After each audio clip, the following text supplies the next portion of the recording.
What does it take to make workshops work? And how can we facilitate collaboration that sticks and leads to results? My name is Miriam Hartness, and with the Workshops Work podcast, I'm on the mission to find the magic ingredients that make workshops work. Today with me on the show is Nick Kellet, founder of Deckible, and we speak about innovation, we speak about facilitation decks and card decks, and what it means to create magic moments that bring people together around a shared purpose. So stay tuned. And by the way, if you don't have pen and paper at hand to take your own notes, scroll down to the show notes to download my free one-page summary. And now, lean back to be inspired. Hello, Nick. Hello. Welcome to the show. Thank you for inviting me. It's fun. I'm excited to be here. Yes, me too. And I'm curious to see what will come out. Who knows? It's a little, it's a random meeting generator. It's just going to flow out the way it's going to flow. Yes. Nice one. And let's start with an easy one, just to get comfortable. When did you start calling yourself a facilitator? And actually, do you? Well, yeah. I think of myself actually more of as an inventor, but inventing is facilitation, right? So I invent for a living, and it took me a long time to actually say that. Like, maybe I knew I was doing or I didn't know I was doing, but actually normally as an inventor or prior to this, I would say I'm making this or I'm making that. So I wasn't abstracting to say I make things. This is one of the things I'm making, right? But I did it because after inventing a few things, this incredible one-trick pony problem. If you're an inventor, is that all you got? What next? What do you got? There's this pressure. And so I abstracted myself from doing one project to say, this is what this project defines me, to I'm defined by the fact I invent things. And inventing is facilitation, right? It's like I walk through life, see a problem, and then start to solve it. So finding a solution for a problem is the facilitative process to making it easy? I think so. And I'm used to a lot of blank looks. Like the number of people that have said to me, that project you were working on, when you first told me about it 3 years ago, I really didn't understand it. But now, wow, it's really cool. And I was like, yeah, it's a good job I didn't say this. I don't know. I never say this as a reply, but it's a good job I didn't listen to your first feedback and stop, right? But it's true. That blank look when you first describe something to someone and they're like, I don't see the need for that. I don't understand what you're talking about. Oh, in that case, I'll just stop then, shall I? But, if you have to have incredible self-belief and you have to be really bulletproof to all this feedback so that, you keep going, that you don't get sideswiped by the things that come your way. Yeah. And I wonder, so for me, facilitation is the belief that the group knows it already. So the solution is somewhere intrinsically to the group. Whereas invention would it then be intrinsically in you and it just waits to come out? Is it self-facilitation? I have inverted that process because I used to believe it was in me. And maybe that was youthful me that had infinite bounding energy just to charge at everything and do everything. And I remember, I created this software product. I sold it to business objects, and I ended up inside working for this guy called Dave Kellogg, who's the CMO at the time. Super cool guy, and very, very smart. And he used to curate things. He never had, not an insult, he never had an original thought. He gathered all these thoughts from everyone else, and then his originality was in spinning the story of assembling all these pieces together. And I felt cheated in that moment for a little while. He didn't invent this, but the end result of what he put together was better than, I was like, oh, maybe I should try curation and relying on other people's genius instead of having to do all the heavy lifting, right? So if you think you're the inventor, it's hard work. Whereas if you just listen to what the universe is telling you and the way people turn up and their energy and their ideas, then actually it's not your idea. You're just grabbing other people's ideas, and then they're more like, oh, this looks like my idea, and then people accept it, right? So people's willingness to pick up their own ideas is much more profound, and they don't have to actually translate. It's like, oh yeah, what a great idea, right? And I've found, and specifically more recently, mindful me is more like I sit with it. Like a 20-year-old me I couldn't have handled this imperfection, this thing not knowing the answer. I would have ground it out and sweated it out and go, that's it, tie a bow on it, and it's done. And it would have worked, but it wouldn't be the best answer. Usually the best answer comes from waiting, just let the idea percolate and let people critique it, and skillful listening.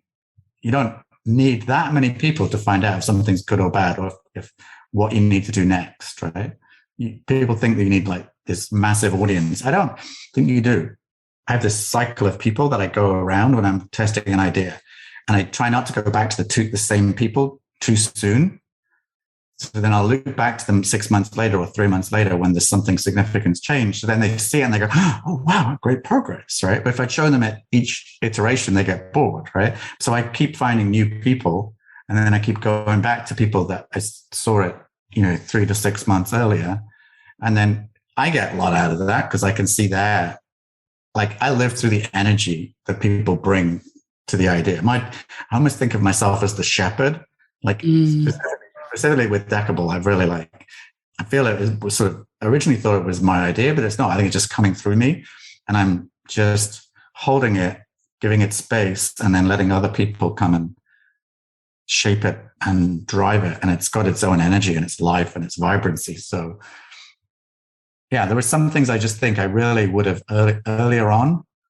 I couldn't have sat with that incompleteness, but that incompleteness was where a lot of them, like we've had so many happy accidents because it was under-engineered rather than over, and not in an engineering sense, but we didn't overthink it. And because I didn't overthink it, the right ideas just kind of came into play. It leaves space for emergence. Yeah. And it leaves space for all these other voices to contribute. And what you just described made me think of successful versus unsuccessful change processes, where there's research that says the most successful change processes have in common that they emphasize on what remains the same. Which is very counterintuitive to someone that wants to invent. Yes. It's like, I want another big idea, look, and people are like, same, is comfortable, right? Exactly. And we don't like the big novelty. It's intimidating if everything is different. So what you just described is the curation, bringing all the existing ideas together, but together combined in a new way is still something new, although it feels as comfortable as the old. One thing I've learned is if you innovate, if you have your core innovation, it's counterintuitive. You don't need any more. Like, I mean, that's how you end up getting displaced 10 years later if you didn't continue to innovate. But you don't need to over-innovate, right? So, for example, with Deckible, our core innovation is to digitize card decks, right? But I always fall back onto this metaphor that we're trying to be audible for decks, right? And so I keep saying to myself, we have all this, that's where our innovation is. We don't have to innovate. We can just copy Audible. Mm. So, and I tell people this and it makes people smile and it gives them a lot of comfort. And I say, if I don't know the answer, I just ask myself, what would Audible do, right? What does Audible already do? And we'll just copy that. We don't need to innovate. We know, innovation should be constrained to your core competency, your core point of being, your raison d'etre, right? What's the core thing you're trying to do? Innovate there. You don't need to innovate in every single way possible.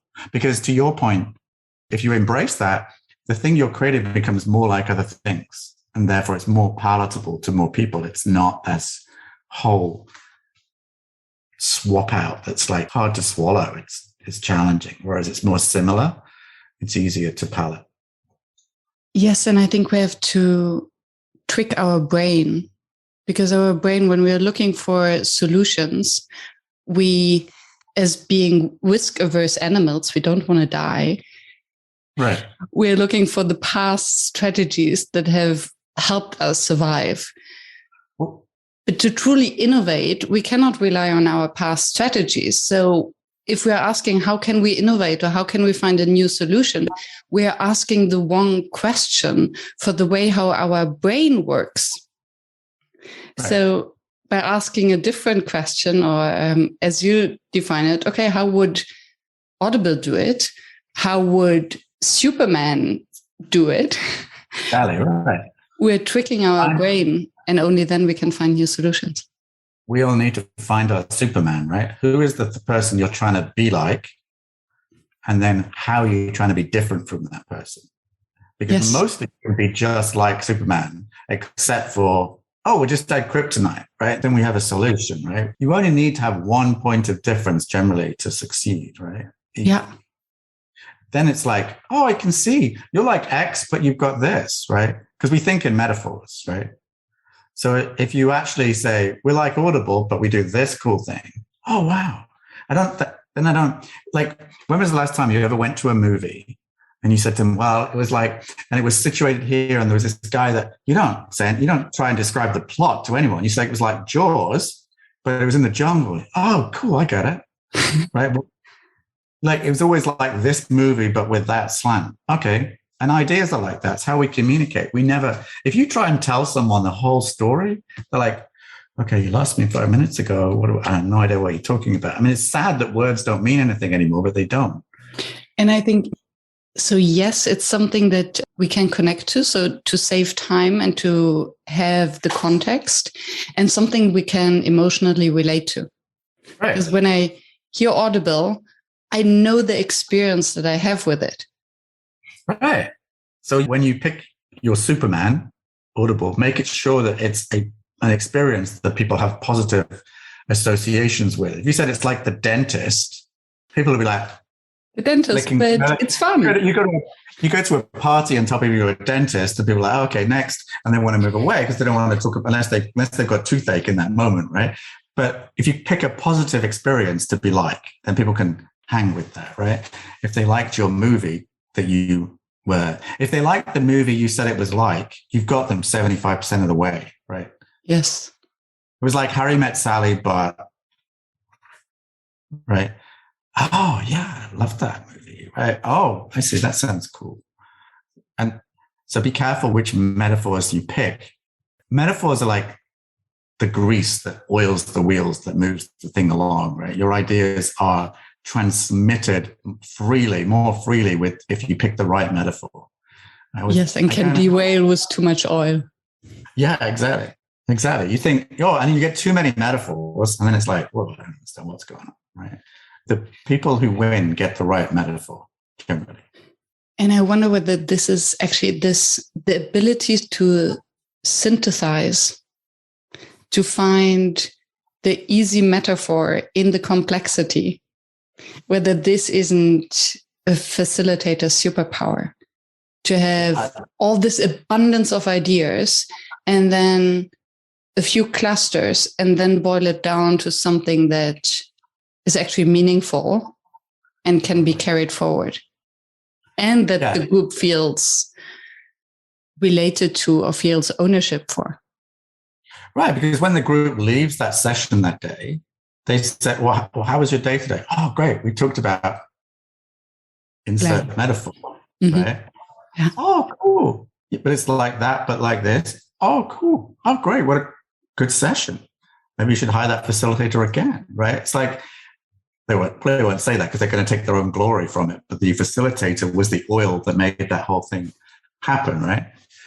It felt effortless. That's the skill, is to make things feel effortless. So people come with you on the journey instead of suffering at the face of a blunt instrument. You get bludgeoned to death with too many ideas, too much information, too many decisions.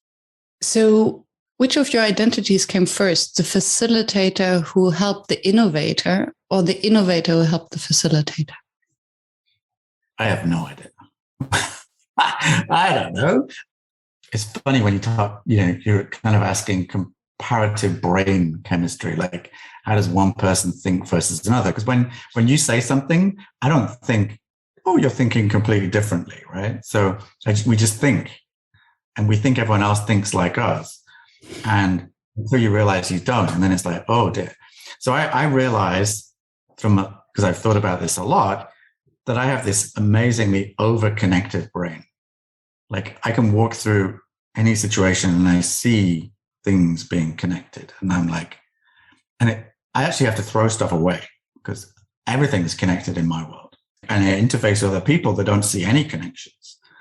And I see connections that lead me to a solution, but then I choke from indigestion from all these things coming at me. And I'm like, and I have to like tear away all these things to not get distracted by them, or to choose the three things that are the idea.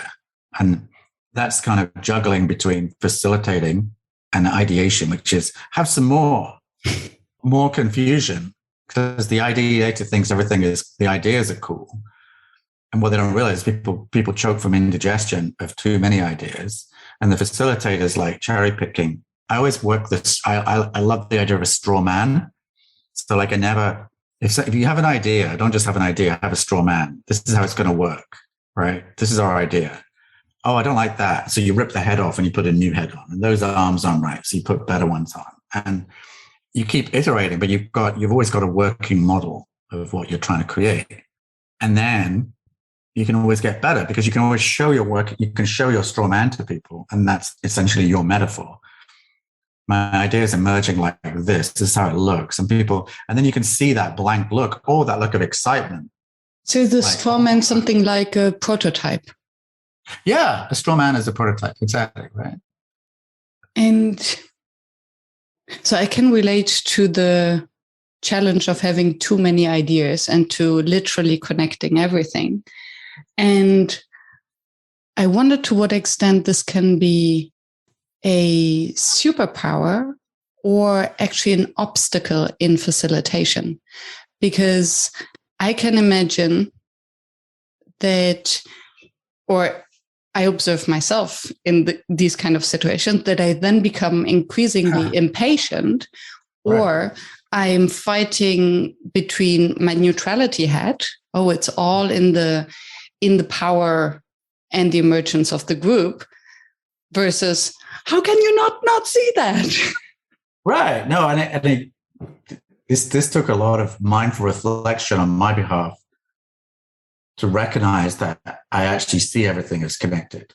And I don't find that confusing, but I recognize that other people, don't see like 1/10 of everything that I see, because it's just, and it's not a super skill, it's actually a curse. So like you can be sitting listening to this going, it's both. You can be envious of like, why can't I be like, I'm like, you be careful what you wish for, because if you have this, there's a lot of stuff going on. It's crazy in there. And I've really learned to like tone it down. To be a better inventor, I've learned to tone it down, I think. I had to, less signals. Or planning or designing systems into that prevent myself from implementing all the ideas or rushing to. So sometimes I call them brain farts. Right. Other people fart. I just have ideas coming out. And I need to have a system to avoid just jumping on that, because I fall in love and I get so excited. Twice I have solved that problem, probably more than twice, but with a person. So I'm like the ideation machine. I kind of set the tone of what we're trying to create, but then I take myself out of the process. Because if I say everything we're doing, I'm trying to push too much in there. And so what I let someone with a more rational, normalized skill set to filter that down. And if they don't get the vision right, or they miss something out, I bring it back. And if I bring it back noisily enough and often enough, it'll make its way in. Otherwise, they do a wonderful, I've discovered, given my skill set, I've found this interface with people who basically ignore a lot of what I say. But they're not ignoring it. They're just deprioritizing it to make something manageable and let it get finished. So yeah, that's pretty cool. I can think I honestly we built this Venn diagram product called Set Analyze that we sold to business objects. And there was a guy called Dave Garvey was just this, he was my interface between me and development. And he just did a wonderful job of ignoring a lot of stuff. So it sounds like, he just ignored a lot of the things I said wonderfully, but he did it just right. He prioritized and listened and stopped us from choking on doing too much. Like one of my favorite quotes from my former co-founder, I was with Listly, Sean, and he says this all the time, and it's like it stuck with me. It's like the more startups die of indigestion than anything else. It's like, oh, we can do that. We can do that. And then you just gluttony, like instead of saying, yeah, we can do that, we put it on a separate plate. We're not going to start it yet until I've had this whole meal. I've been for a walk. I've digested. I've slept. I'm ready for some more. Without that control, human nature is like, oh yeah. Oh yeah. Right. Because you're performing for the customer who's like, I want this, I want that. Like they don't even know what they want necessarily. They're just expressing things. If you listen to every word they say, you would get distracted and go off in too many different directions. Whereas if you listen to 50 people, you can filter that down and see where is the real issues, where's the direction you should be heading. So if you can have somebody on your team, I mean, that works for me because I'm got this super connection, right? So then I've recognized that's a joy and a curse, and I could try and handle it myself, but I've found hire a rational person between you and the development team, and they do the filtering. And it's worked quite well. And it almost sounds like a technique that we would use for group work and facilitation. Yeah. I think it's also like realizing where because everything's a spectrum, right? So some people are super ideators and just like over connectors. And some people are so logical and rational, they won't do anything until it's like, they don't see the purpose of doing any of these things. They'll stay with what is, right?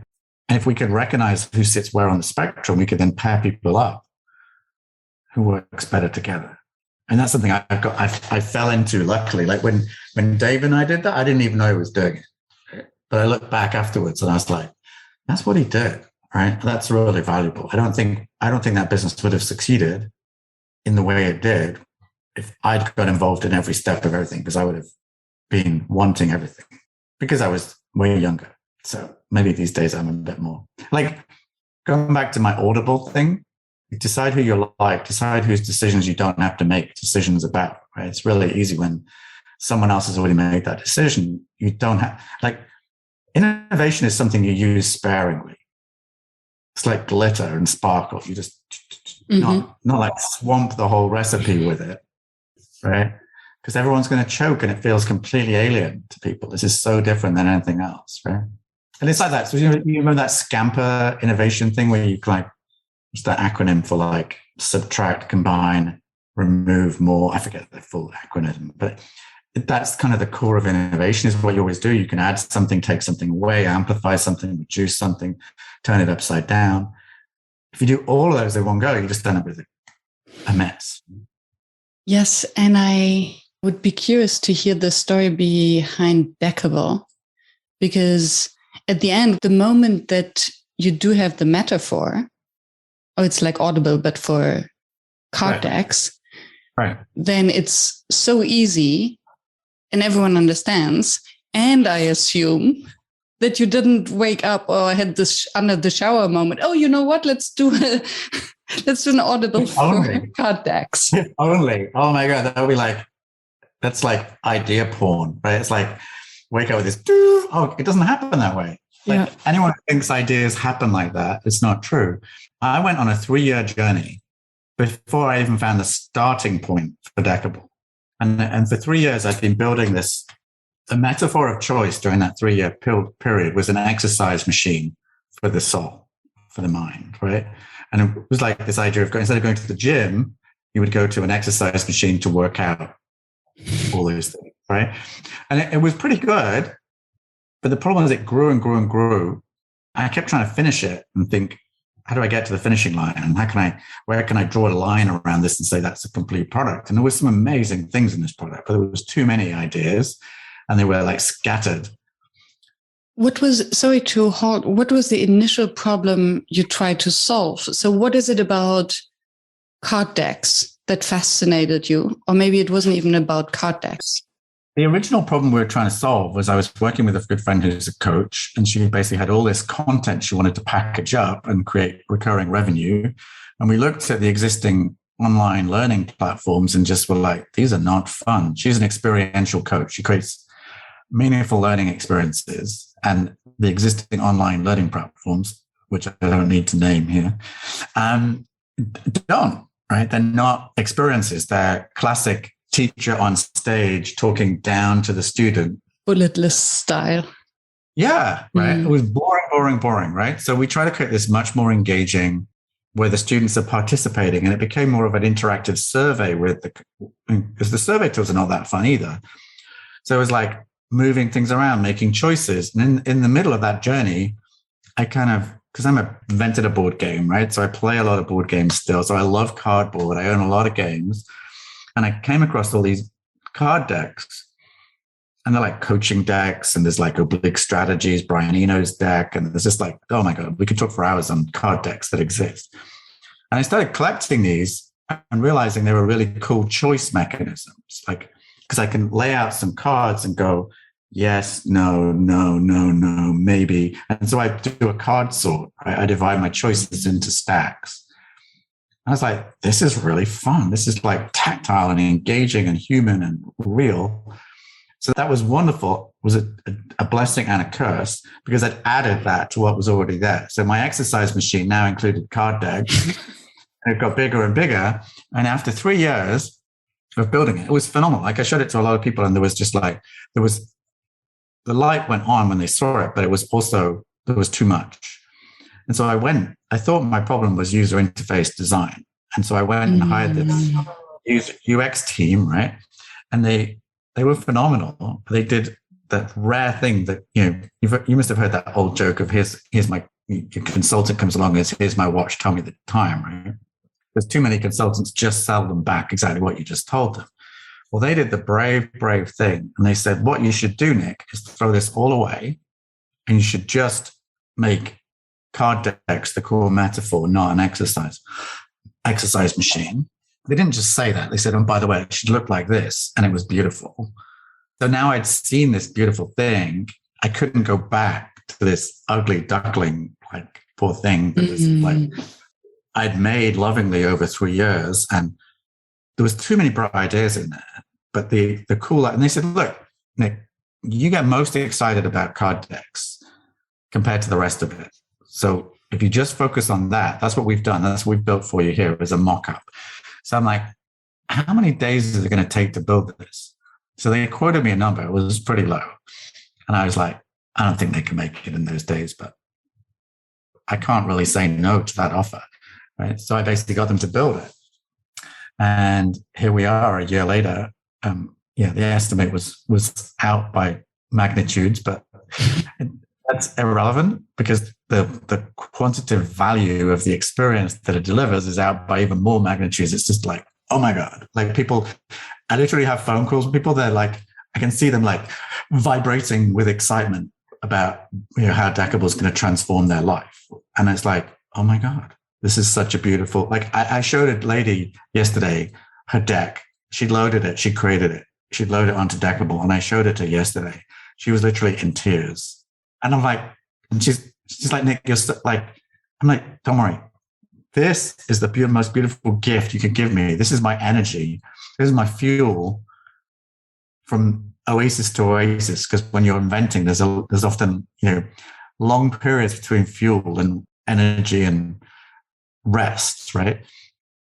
To see that was so, and that happens a lot. Like, so it's, you're on a right path. And I've invented a lot of things in my life, but this has got 100 or 1,000x over anything I've ever touched before. It's just beautiful. Feels great, a great responsibility. And I actually don't feel like I'm more like the shepherd of it now, it's my job and duty to the universe to like bring this to life. It's not really my idea anymore. It's come through me. So what makes the difference of just another tool, platform, game? I think I'm going to quote Seth Godin here. Seth Godin basically said that ideas explode into a vacuum. Well, there are not many vacuums available today because they've been filled. Like you want to go into a photography app, Flickr did it, and then Instagram came along. I don't think there's any more. Well, it actually went Flickr, Facebook, Instagram, right? There's no more innovation going to come from there, I don't really think. Most things have been done by someone. So there isn't a vacuum. It's the need has been filled, right?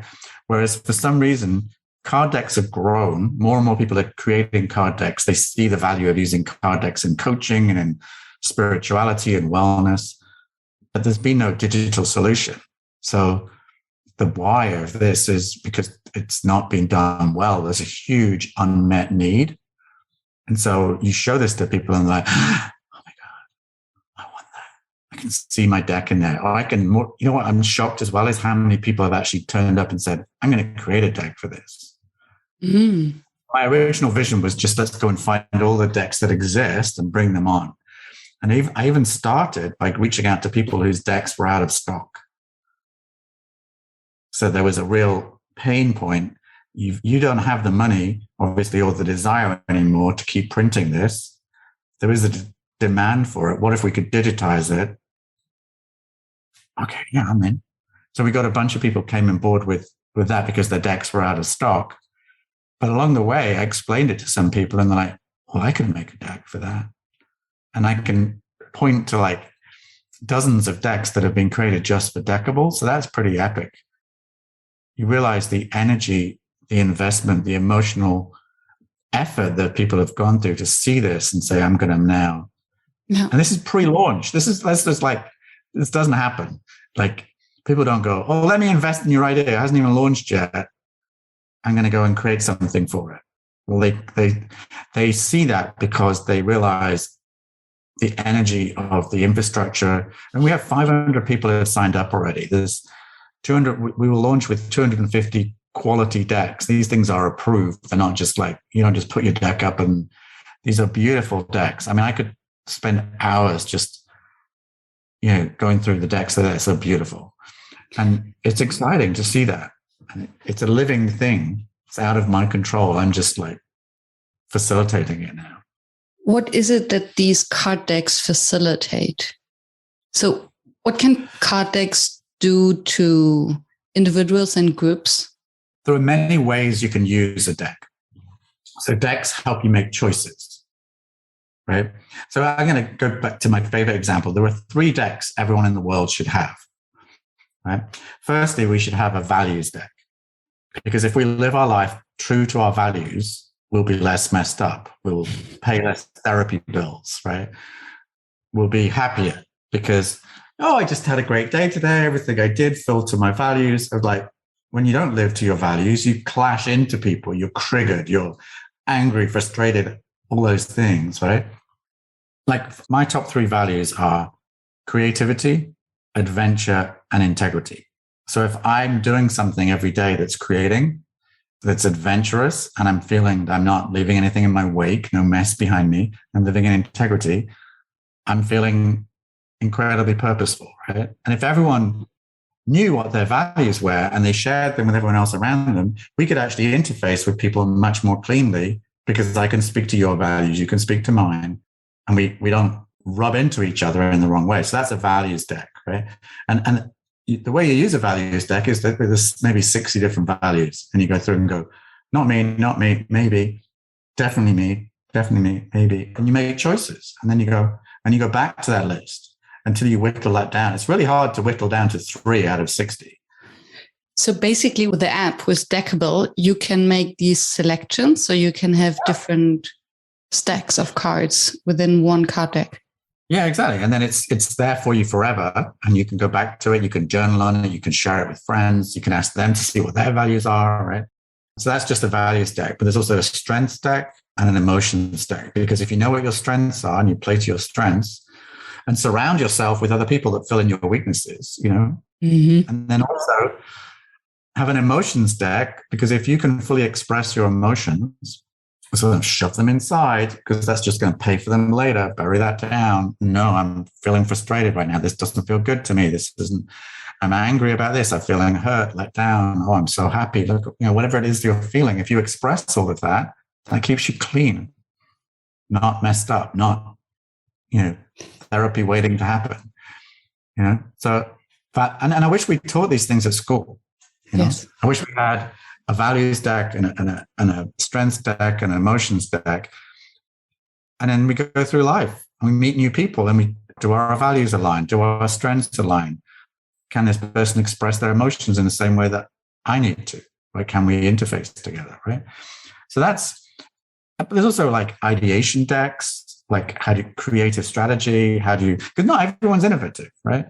But the decks can help you because they give you tools like, the little tricks that you can use there are facilitation decks. So if you're not a skilled facilitator, you can hire a facilitator, or you could, maybe have a deck that takes you through the process. Not as good as a facilitator, but it's better than assuming having that facilitation was just about the activities.